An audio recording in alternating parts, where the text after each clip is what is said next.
Il était une fois, dans la ville animée de Bagdad, un jeune homme nommé Sindbad. Curieux et courageux, il rêvait de parcourir le monde à la recherche d'aventures extraordinaires et de trésors inconnus. Un jour, il décida de partir en mer avec un équipage de marins pour explorer des îles mystérieuses. Après plusieurs jours de voyage, leur navire accosta sur une terre magnifique. L'île semblait sortie d'un rêve. Des arbres fruitiers ployaient sous le poids de leurs fruits mûrs. Des oiseaux exotiques chantaient et l'air embaumé d'un parfum enchanteur. Les marins, émerveillés, se dispersèrent pour cueillir des fruits et se reposer. Mais Sindbad, plus attentif que les autres, remarqua quelque chose d'étrange. Le sol tremblait légèrement sous ses pieds, comme si l'île respirait. Intrigué, il s'accroupit et posa sa main sur la terre. Tout à coup, une vérité terrifiante lui apparut. Ce n'est pas une île, s'écria-t-il. C'est le dos d'une énorme baleine. Le feu que les marins avaient allumé réveilla la créature géante.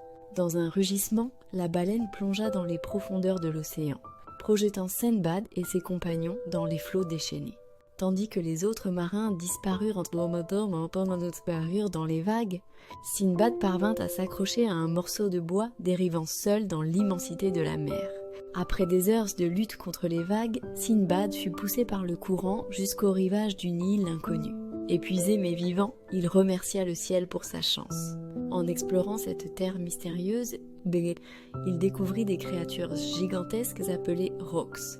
Ces oiseaux majestueux étaient si grands que leurs ailes cachaient le soleil et leurs œufs ressemblaient à des montagnes. Sindbad, toujours aussi ingénieux, eut une idée audacieuse. Il attacha une corde autour de la patte d'un roc endormi et attendit qu'il s'envole.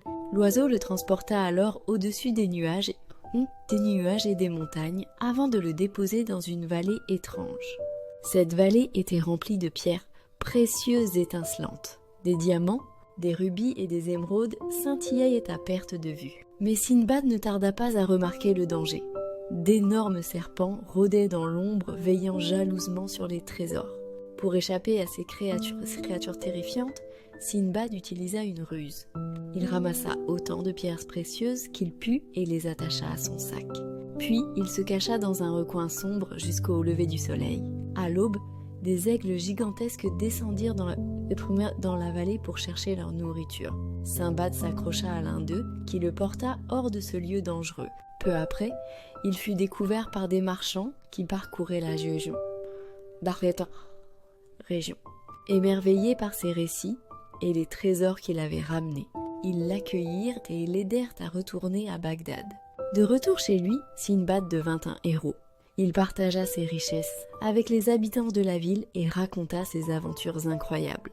Mais il leur dit aussi, les plus grandes richesses ne sont pas celles que l'on trouve dans les vallées ou au fond des mers. Ce sont le courage, la persévérance et la sagesse que l'on gagne en surmontant les épreuves de la vie. Et ainsi, Sindbad continua de vivre, explorant le monde et inspirant tous ceux qui écoutaient ses récits.